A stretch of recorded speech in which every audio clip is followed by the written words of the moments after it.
para a gente é esta imagem desta reunião de ontem à noite.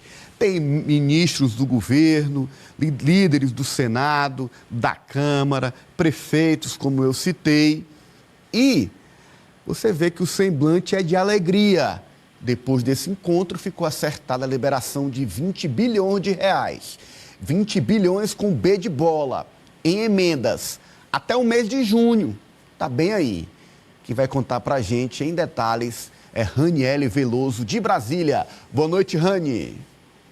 Boa noite, Ananias, a você e a todos que nos acompanham direto de Brasília. Olha, depois de pressionado, o presidente Lula cedeu o desejo dos parlamentares e publicou um decreto prevendo o pagamento de emendas parlamentares que somam 20 bilhões e meio de reais até junho desse ano. Vocês lembram daquele veto do presidente à lei de diretrizes orçamentárias que tinha exatamente esse cronograma para que esse pagamento fosse feito até junho, que é quando a legislação eleitoral permite. Afinal de contas, nós estamos em ano de eleições municipais. Pois é, o veto permanece, mas o acordo verbal prevaleceu e esse decreto foi publicado. E agora Lula vai ter que cumprir com essa promessa. Os parlamentares, eles não querem ficar dependentes do executivo, ainda mais porque eles prometeram para suas bases. E aí isso amplia o poder do legislativo sobre o orçamento, a gente sabe bem disso. Na época, Lula disse que tinha feito o veto porque a regra feria a lei de responsabilidade fiscal.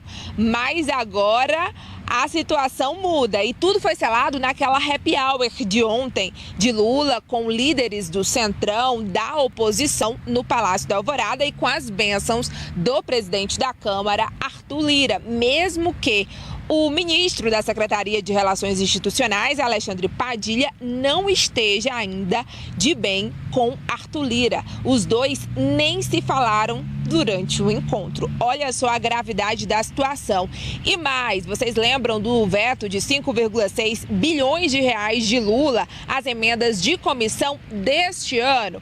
Pois é, os parlamentares eles não estão satisfeitos só com a liberação desse valor de 20 bilhões. Eles também querem a liberação desses 5,6 bilhões de reais e ainda não está descartada na próxima sessão do Congresso a derrubada desse veto. Olha, de acordo com o cronograma que prevê o pagamento, fica assim a divisão: 12,5 bilhões de reais para as emendas individuais, 4,2 bilhões de reais para as emendas de bancada e 3,6 bilhões de reais para as emendas de comissão.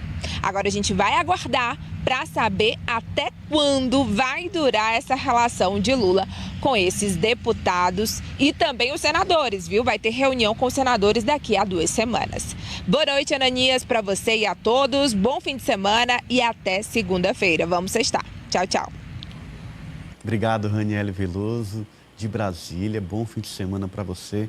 Bom descanso e na segunda a gente se reencontra. Por aqui, vamos seguir tocando e discutindo. Você lembra, Franci, no início desse mês, clima ali de conflito, de atrito entre Arthur Lira e o governo, entre o presidente Lula e os seus aliados na Câmara dos Deputados, entre Arthur Lira e o ministro Padilha. Chegou-se a cogitar, inclusive, a saída de Padilha da articulação política do governo. E estamos terminando aí fevereiro, o clima foi apaziguado.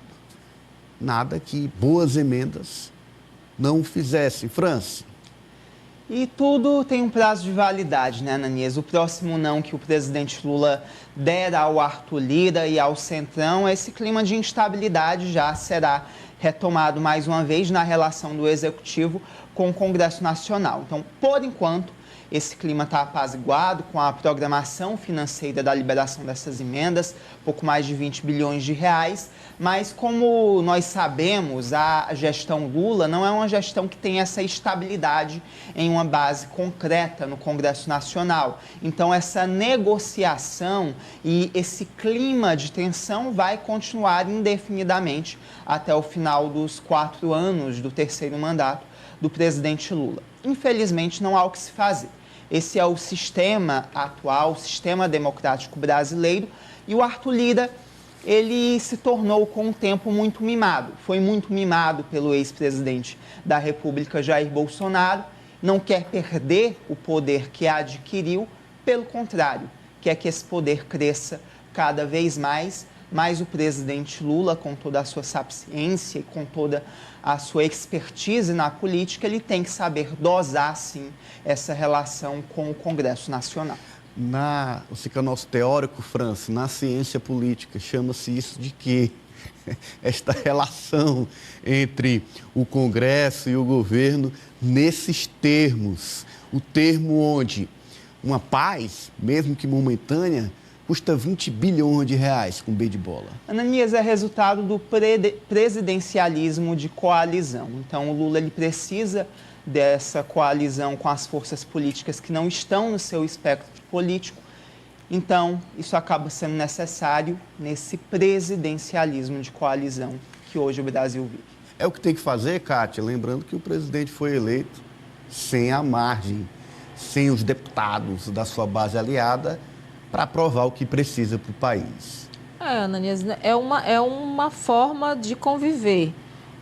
O que a gente tem que ficar de olho, assim, o que chega para a gente, cidadão, já que tem que ser assim, vamos colocar, é a fiscalização e saber se esses recursos realmente vão chegar lá na ponta. Porque, na verdade, emendas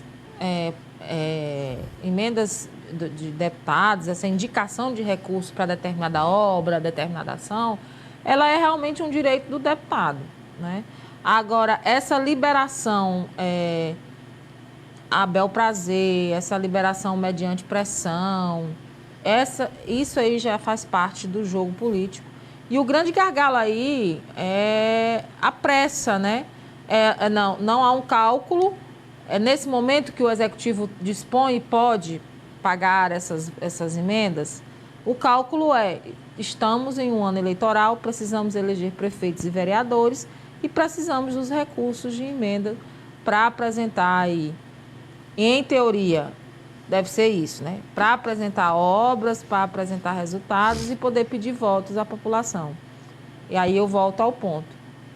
Quem é o cidadão, aquele que vota, aquele que está lá na ponta, nesse processo só cabe agora verificar, checar realmente se esse dinheiro chegou em obra ou em benefício para a população. Os mecanismos de transparência podem até não ser tão eficazes quanto a gente merecia e deveria. Já avançaram muito, né? Avançaram muito. Mas é possível verificar, é possível saber. E aí a gente volta ao ponto.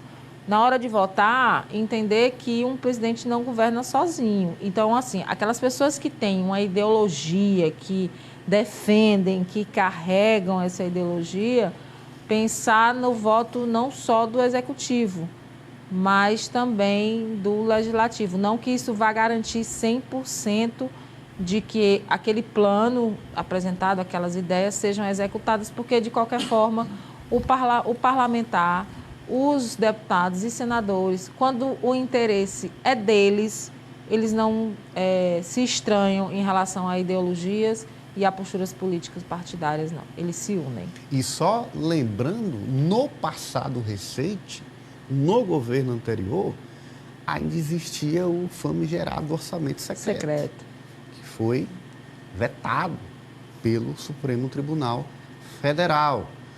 Para quem, ao primeiro olhar, já aponta críticas, na verdade, todos os outros governos tiveram que negociar com o Congresso Nacional e emendas, espaços no governo, sempre foi moeda dessa negociação. No passado recente, no governo anterior, a gente ainda viu o surgimento do orçamento secreto, que já está rendendo confusão, investigação, prisão, processos, operações policiais em alguns estados. E, de fato, foi bom que fosse extinto. Agora, como ressaltou a Kátia, há um papel dos deputados e senadores de trazer, através de emenda, obras, ações, programas para suas bases eleitorais, faz parte do jogo.